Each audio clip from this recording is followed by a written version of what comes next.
New York did not remain Dutch long. There's several reasons. One is it really was not the financial success that the Dutch had hoped for.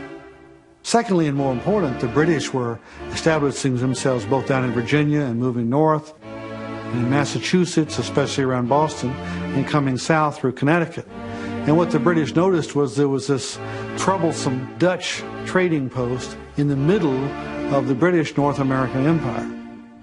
Stuyvesant's tragedy is that no sooner does he get this place all spiffed up and ready for action than the English sail in and take the place. On August 27, 1664, 4 heavily armed English warships sailed into the harbor. Pieter Stuyvesant climbed painfully to the top of Fort Amsterdam and made ready for battle. "I had rather be carried to my grave than surrender," he said. But before a shot could be fired, he was handed a petition that had been signed by 93 of the town's leading merchants, including his own son.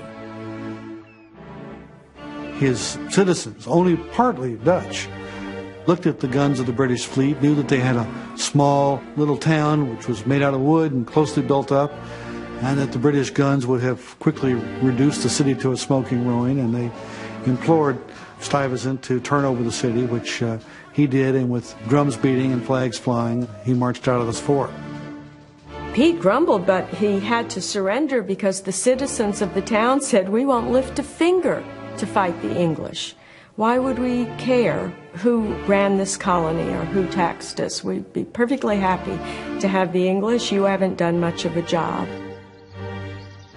In the years to come, Pieter Stuyvesant, the man who first brought order to the city and thus assured its future, would retire to a sprawling fruit farm north of town, on open land that would one day become Greenwich Village. The English governor who replaced him graciously offered free passage back to Holland to any Dutch citizens unwilling to accept English rule. No one took him up on it. 2 days after the English takeover, on August 29, 1664, New Amsterdam was officially renamed New York in honor of the Duke of York, the brother of King Charles, to whom the colony had been promised as a birthday present. The day after that, everyone went back to work, as if nothing much had happened after all.